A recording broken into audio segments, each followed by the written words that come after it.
مشرق وسطیٰ ایک جغرافیائی سیاسی خطہ ہے جس میں جزیرہ نما عرب ممالک لیوانٹ، ترکی، مصر، ایران اور عراق شامل ہیں۔ یہ اصطلاح 20ویں صدی کے اوائل میں برطانیہ اور مغربی یورپی ممالک کی جانب سے استعمال ہوئی۔ مشرق وسطیٰ کے بیشتر ممالک 18 میں سے 13 عرب دنیا کا حصہ ہیں۔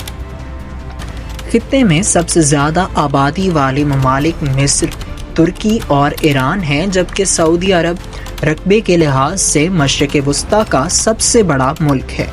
مشرق وسطیٰ کی تاریخ قدیم زمانے کی ہے اور اسے طویل عرصے سے تہذیب کا گہوارہ سمجھا جاتا تھا۔ اس خطے کی جغرافیائی سیاسی اہمیت کو صدیوں کے دوران تسلیم کیا گیا ہے اور اس کا مقابلہ کیا گیا ہے۔ ابراہیمی مذاہب، یہودیت، عیسائیت اور اسلام کی ابتدا مشرق وسطیٰ میں ہوئی ہے۔ عرب اس خطے میں اہم نسلی گروہ ہیں۔ اس کے بعد ترک، فارسی، کرد، آذری، یہودی، عراقی، ترکمان، یزیدی اور یونانی قبرص ہیں۔